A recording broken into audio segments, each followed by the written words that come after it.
ये आदमी बेहोशी जैसा महसूस कर रहा था। उसने जैसे ही सिर पर हाथ लगाया, उसे महसूस हुआ कि वहां गोली लगी है। असल में कुछ समय पहले ही किलर ने आदमी के सिर में गोली मार दी थी। लेकिन हैरानी की बात यह हुई कि अगले ही पल वो मुर्दा घर में जिंदा हो गया। वह अभी भी सदमे में था। जैसे ही वह बिस्तर से उठने की कोशिश कर रहा था, मुर्दा घर का डॉक्टर दरवाजा खोलकर अंदर आ गया। जैसे ही उसने देखा कि मुर्दा जिंदा हो गया है, वो इतना डर गया कि वहीं उल्टी कर दी और बेहोश हो गया। आदमी अब भी समझ नहीं पा रहा था कि हो क्या रहा है।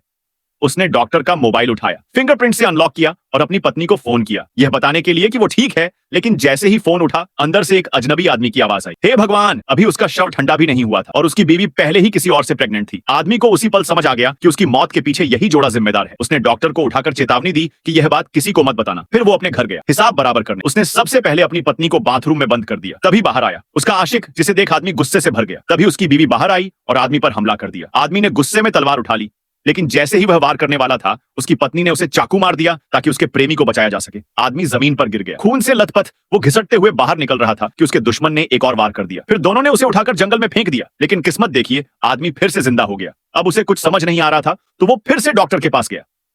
डॉक्टर को तो वह चमत्कार लग रहा था। उसने तो फौरन इंटरनेट पर वीडियो डाल दिया। आदमी गुस्से से पागल हो गया। उसे डर था कि कहीं उसे पकड़कर वैज्ञानिक रिसर्च के लिए ले ना जाए। डॉक्टर उसकी हालत देख पिघल गया और मदद करने को तैयार हो गया। लेकिन बदले में उसने आदमी से उसका छुपा हुआ पैसा मांगा। ये आदमी कोई मामूली आदमी नहीं था, वह शहर के गैंग का दूसरा सबसे बड़ा आदमी था। उसने पहले जो प्रोटेक्शन मनी कमाई थी, उसे एक बेहद मजबूत बैग में छुपा कर रखा था। उसे डर था कि कहीं उसकी पहचान न खुल जाए, इसलिए उसने डॉक्टर को पैसे लाने भेजा। वो जैसे ही पैसे वाली जगह पहुंचा और दरवाजा खोलने ही वाला था, अंदर से दरवाजा खुला और दो लोग उसे खींचकर अंदर ले गए।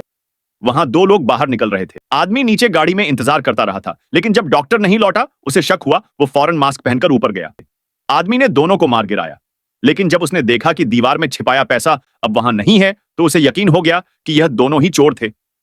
उसने उनका फोन उठाया और गाड़ी लेकर निकल गया। तभी टीवी पर इस घटना की न्यूज आने लगी। अचानक फोन बजा। फोन के दूसरी तरफ का आदमी न्यूज देख रहा था और पूछने लगा कि फोन उठा कौन रहा है। इंसान या भूत? आदमी ने उसकी आवाज पहचानी। वो उसकी ही गैंग का तीसरा मेंबर था। अब उसे सब समझ में आ गया। उसी ने आदमी को मरवाया था। आदमी ने अपने एक और किलर को भेजा तीसरे मेंबर को मारने। लेकिन यह क्या, वो आदमी तो पहले ही बिक गया था। जब आदमी बर्तन धो रहा था, तभी उस आदमी ने बंदूक निकालकर उसे गोली मार दी। फिर से भाई की मौत हो गई। लेकिन जब उसका शव गाड़ी की डिक्की में फेंका जा रहा था, तभी वह फिर से जिंदा हो गया। उसने पास पड़ी बड़ी सी सॉसेज उठाई और अपने ही आदमी के सिर पर दे मारी।